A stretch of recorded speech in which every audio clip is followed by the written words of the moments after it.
De volta ao nosso curso preparatório de Matemática, Física e Química para você que vai fazer a prova do vestibulinho ETEC. Se liga na resenha, estou trazendo exercício do ano de 2018 de Química, envolve aquela parte ali de atomística, é o início da Química, certo? É o conteúdo que você vai ver no seu primeiro ano quando você estiver na ETEC, beleza? Já estou aqui mandando boas vibrações para geral, ok? Legal, então eu estou trazendo esse exercício porque uma das primeiras aulas do canal, que é essa que você está vendo na capa aqui, tratava desse mesmo assunto, certo? Estou te mostrando, estou querendo reforçar que é um conteúdo que cai corriqueiramente, ou seja, que sempre cai. E é um conteúdo que você tem que saber. É uma formulinha muito simples, tem algumas coisinhas que a gente vai destacar, certo? E na hora que você chegar, abrir a prova, vai ter uma questão parecida com essa. Fechou? Antes disso, não esquece de entrar no nosso grupo aí, muito próximos de ultrapassar 800 pessoas nesse grupo aí que está sendo indicado, tá bom? O link está aqui na descrição. E também não esquece de maratonar as aulas anteriores. Essa é a aula 35 desse canal. Nós temos menos de um mês de vida, ou seja, mais de uma aula por dia. Fechou? Fez essa conta comigo, né? Bacana, vamos lá. Questão número 7 da prova de 2018. Diz o seguinte, um fogo de artifício, você provavelmente conhece, né? Fogos de artifício, é composto basicamente por pólvora. O que é a pólvora? É a mistura de enxofre, carvão e salitre. Salitre é um sal, tá? E por um sal, além disso, né? Além desses três, e por um sal de um elemento determinado, por exemplo, sais de cobre, ok? Como CuCl2. Que irá determinar a cor verde azulada. Então esse é o lance, aquela cor verde azulada, agora ficou, eu vou tentar achar essa cor e colocar aqui do lado.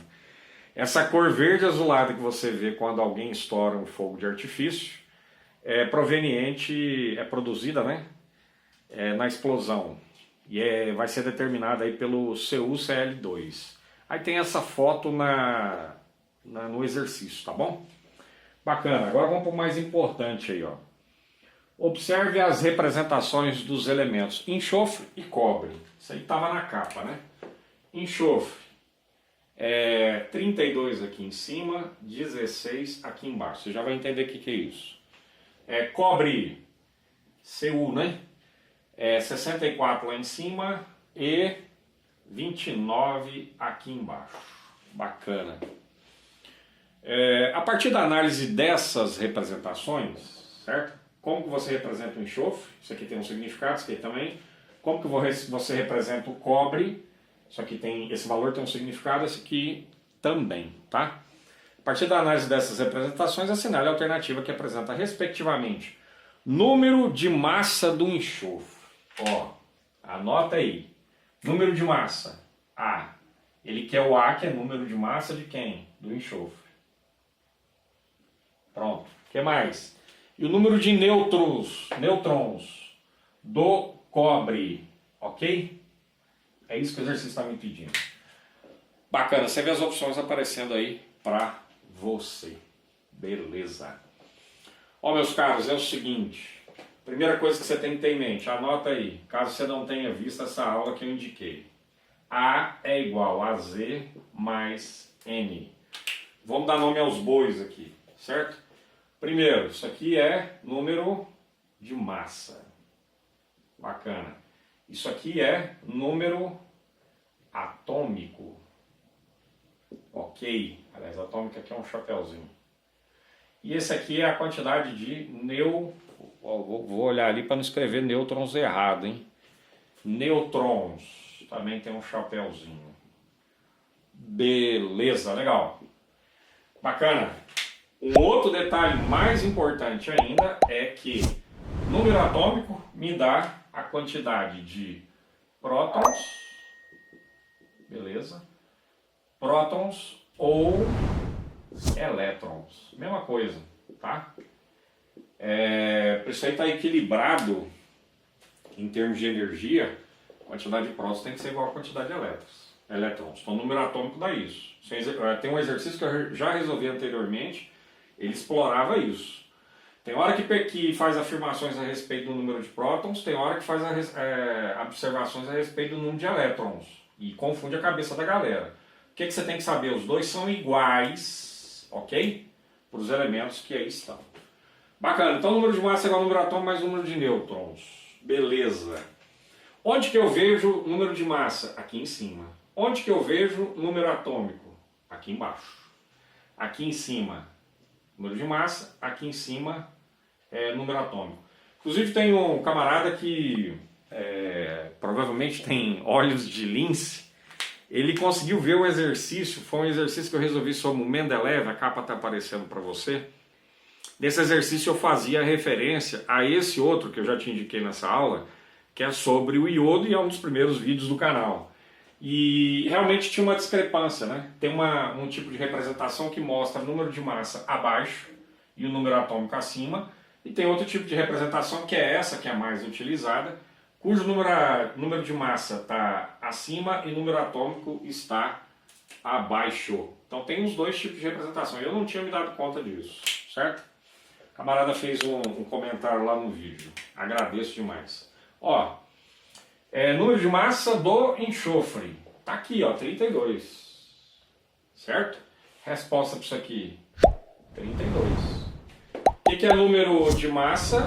Prótons mais nêutrons. Ah, mas por que não entra o elétron? Porque o peso do elétron, ou melhor, peso não, massa. A massa do elétron, em comparação com a massa dos prótons e dos nêutrons, é irrelevante. Praticamente zero, certo? É isso, a grosso modo é isso. Então na hora que você for descobrir o número de massa do enxofre, ou seja, muito entre aspas, né, qual é o peso do enxofre, digamos assim, na hora que você for descobrir o número de massa do enxofre, você vai pegar a quantidade de prótons, somar com a quantidade de nêutrons. Te falei que o número atômico é a quantidade de prótons, beleza? Ou quantidade de elétrons, que nesse caso é o mesmo. Então, tava fácil, ó. Para quem tá olhando esse exercício antes, tá muito tranquilo, certo? Como que eu acho o número de massa? É o maior deles, 32. Beleza? Inclusive um detalhe importante, que quando aquele cara, que eu não vou me recordar o nome, o cara fez o comentário lá, aí uma das respostas que eu coloquei para ele foi o número de massa sempre é o maior valor. Independente se está em cima ou embaixo, o número de massa sempre tem que ser o maior valor. Porque o número de massa é um número atômico, o número atômico aqui, por exemplo, é 16, certo?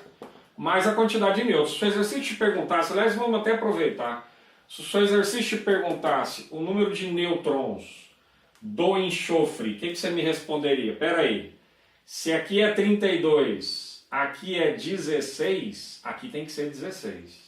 Faz esse cálculo. 16 mais 16 tem que dar os 32. 16 mais 16 tem que dar o 32. Então aqui no miolo tem a quantidade de nêutrons igual a 16. Se essa fosse a pergunta do exercício, certo? Para o enxofre não é, mas para o cobre é. O cobre é a pergunta do exercício, certo? Você vai usar a fórmula, simplesmente. Número de massa, número de prótons mais nêutrons. Número de massa nessa situação, 64. Número de prótons nessa situação, 29. Então como é que eu descubro a quantidade de nêutrons? É um cara que eu somo a 29 para chegar em 64. Esse cara é 35.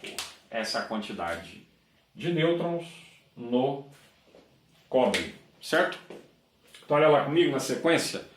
Ele pergunta massa do enxofre. Massa do enxofre. Massa do enxofre, 32. Você já ficou entre duas opções. E quantidade de nêutrons do cobre. Quantidade de nêutrons do cobre, 35. A opção correta para esse exercício, letra B de bola. Bacana? Muito bom para a gente explorar isso aí. Vou repetir aquilo que eu falei na resenha. Cai demais. Vai para a prova já sabendo isso aqui, sem dúvida. Chegou na prova, vai para a prova, tem a questão. Isso aqui eu já resolvi 2 ou 3 exercícios. É rapidão, já garante seu ponto e já larga na frente em relação aos seus concorrentes. Fechou? Até!